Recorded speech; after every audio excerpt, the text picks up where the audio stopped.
This is Portland, Oregon, famously walkable, famously 200-foot blocks. This is Salt Lake City, famously less walkable, famously 600-foot blocks. Here they are side by side. Built at the same time, it's remarkable how different they are, right? A 200-foot block city can basically be a 2-lane city. Salt Lake City is a 5- and 6-lane city. Because the blocks are so big, that's required. This is my family, or part of my family, crossing a street in Salt Lake City where they give you these flags and buckets that you're supposed to pull out and wave as you cross so that you're not mowed down while you're walking across the street. Here's a study of 24 different California cities. As you double the average block size, the number of fatal crashes not on highways quadruples. So you want small blocks. And here's where we look at your downtown and say, wow, that looks pretty good. In fact, look at this. I mean, Portland's the extreme, right? And you're not that far off of Portland.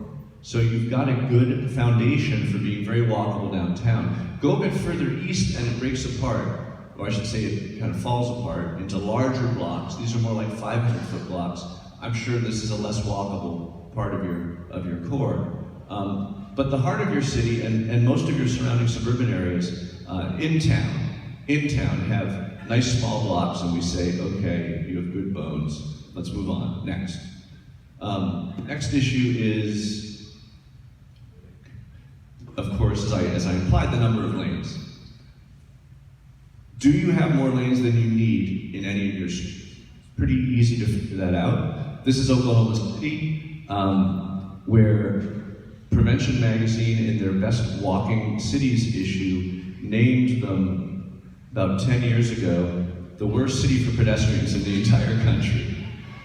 Which can't be true, but the mayor came to me and said, what do we do? And I said, let's do a walkability study. So we looked at the car counts in their urban core, their 40-block downtown core, and we know, every engineer will admit that a 2-lane street can handle 10,000 cars per day without turn lanes.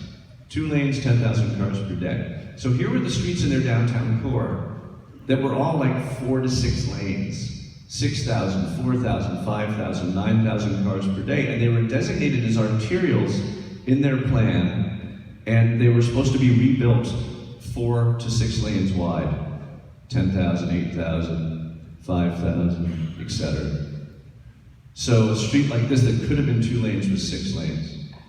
And fortunately, when I finished my walkability study, Devon Energy came to town, put this 50-story building here, generated $200 million in tax increment, and they said, what can we spend those $200 million on? And I was one of a group of people who convinced them to rebuild every street in their downtown core from building face to building face.